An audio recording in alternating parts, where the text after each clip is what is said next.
au lieu de ma war a wax Léa ne Alfie mais Léa mooy journal waaw Alfie mooy cuisine Alfie mooy togg mooy indi yu baax yi donc Léa mooy ñëw pour le premier journal dans quelques minutes ci yeewu leen bi ay te jóg leen ñu àndandoo ñu leen di fàttali ne chaque matin bu fekkee yónnee ngeen ñu seen ay CV dañu koy jàllale gratuitement te annonce boobu c'est très facile waaye naka ngeen mën a def ba annonce bi jàll gratuitement ci yeewu leen bi. il faut que juste ngeen envoyer ñu mail ci adresse bi ma leen di waaj a jox yeewuleen tfm@gmail.com ci mail bi soit mun ngeen ñu envoyer seen CV wala ngeen juste bind ñu benn lettre. su fekkee mën naa ko waxee noonu benn mail expliquer yéen la kan lan ngeen jot a def ak lan ngeen bëgg a def et puis ñu jàllale seen annonce fi voilà alors ki ñuy njëkk a jàllale CV wam moom la ñuy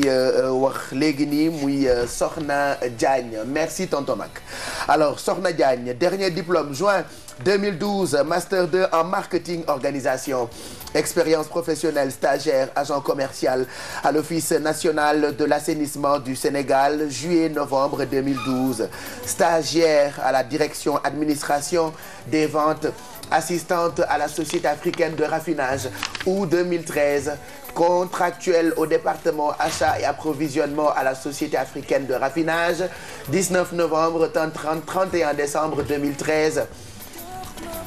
contact si vous avez besoin donc de cette personne vous pouvez la contacter par téléphone au 77 544 97 24 ou par mail à diagne-sokh@yahoo.fr. Deuxième CV bi ki ko moom mi ngi tudd Mohamed Khali Kane. Mohamed Khali Kane, son dernier diplôme, il l'a eu en 2013, c'était une licence 3, spécialisation en comptabilité et gestion des entreprises. Pour son expérience professionnelle, il a été trésorier de l'amicale des élèves et étudiants de l'IFA de 2010 à 2011 et puis encore trésorier de l'association des jeunes pour le développement de Médinatoul Mounawara. Son objectif plutôt, c'est de mettre à profit les connaissances techniques, intellectuelles et professionnelles enseignées, appris peut-être, au cours de ma formation afin de participer à une bonne marche de votre entreprise, donc l'entreprise qu'il va intégrer. Pour le contacter, vous pouvez le faire au 77 272 49 26 ou par mail à medzender@hotmail.fr. hotmail.fr juste dama doon nandite di wër beneen CV bi di. non mi ngi ci juste après Medzender. voilà donc juste après Medzender lui il s'appelle Ousmane Latir Faye regardez en même temps son CV à l'écran donc candidature au poste de joueur de football c'est pour cela qu'il nous a écrit alors poste 2 points polyvalent donc très polyvalent sur le terrain poste de métier meneur de jeu attaquant centre ailier gauche et droite. Alors 2012-2013 club GFC Espoir Guédiawaye Football Club D1 Pro 2012-2013 il était à l'ASC Bokk Jom de Mbour nawetaan durant les vacances 2011-2012 nekkoon na ASC Guney Tay de Guédiawaye nawetaan aussi durant les vacances 2011-2012 nekkoon na équipe du Sénégal internation à l'UCAD palmarès 2011 champion de la zone 2 de Guédiawaye 2010 champion départemental de football avec l'ASC Rakadiou de Mbour 2009 premier en vitesse 100 mètres athlétisme 10 mètres 98 2009 meilleur buteur de la zone 7B de Malicounda 2007 2008 et 2009 meilleur sportif au CSI Keur Madior 2006 meilleur buteur cadet 2005-2006 double champion cadet de la zone 7B de Malicounda nawetaan meilleur joueur minime dernier diplôme 2013 diplôme initiateur de football alors si vous avez besoin de lui c'est un grand sportif apparemment vous pouvez le contacter par mail à fayousmane.latircolé@gmail.com ou par téléphone au 77 216 31 00 Voilà Pape Cheikh, c'était les 3 CV du jour noo ñetti CV mais il faut juste préciser que par exemple ñi envoyé CV yi seen diplôme yi parfois dañuy commencer bind certificat bu ñu amoon ensuite BFM bi ensuite bac soog a def seen licence et seen master alors que sooy def sa diplôme yi da ngay commencer par dernier diplôme bi nga mujjee am parce que soo amee licence c'est logique que am nga certificat ak yeneen yi nekkoon ci suuf yëpp donc c'est pas la peine de préciser que am nga ay certificat et tout ça.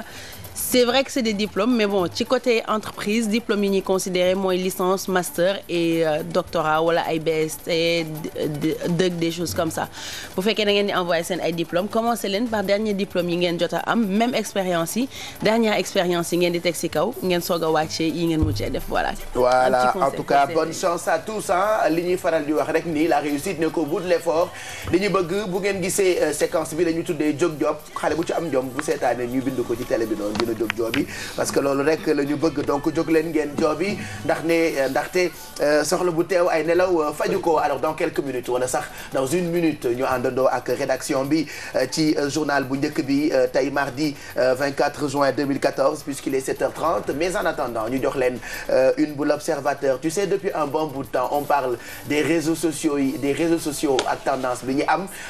dañoo nekk tendance ba nga xamante ni dañ leen di boole ci lépp la preuve ci yeewu leen bi par exemple dañ ci boole Facebook on a vos commentaires en permanence alors souvent dafay am ay dérives yoo xam ne dafay am ci Facebook bi lu mel noonu la l'observateur bu tey bi def ci une bi parce que mu ngi ko tuddee extrémisme religieux sur Facebook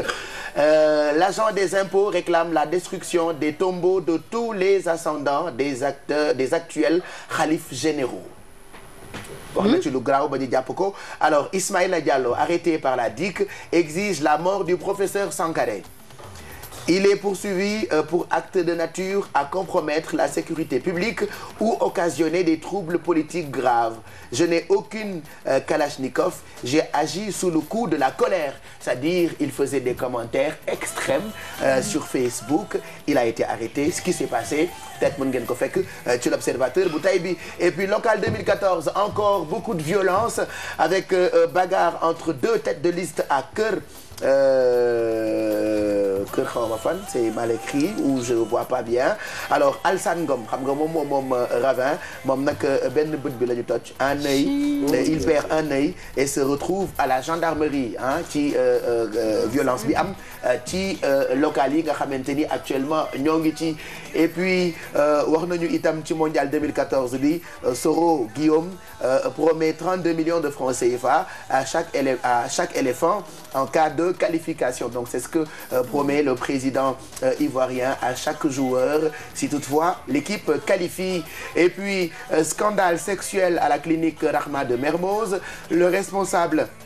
du laboratoire en prison pour avoir photographié le sexe de sa patiente japonaise. Pourquoi? On ne sait pas. Comment ça s'est passé? C'est dedans. Déjà. Elle me fait genre, ouais, explique-moi un peu, c'est pas compris. Achète ça, ça coûte 100 francs. Après, tu comprendras ce qui s'est passé exactement avec cet agent-là. Voilà. Il ne faut pas être comme Bijou, hein, Seytane, qu'elle est elle aussi tout le temps. Il faut me lire les faits divers, hein, parce que moi, j'ai des problèmes avec mes yeux. Non, mais c'est tellement incroyable que... Il se passe tellement de choses. Incroyable mais vrai. Mais heureusement, Léa est là pour illuminer le plateau.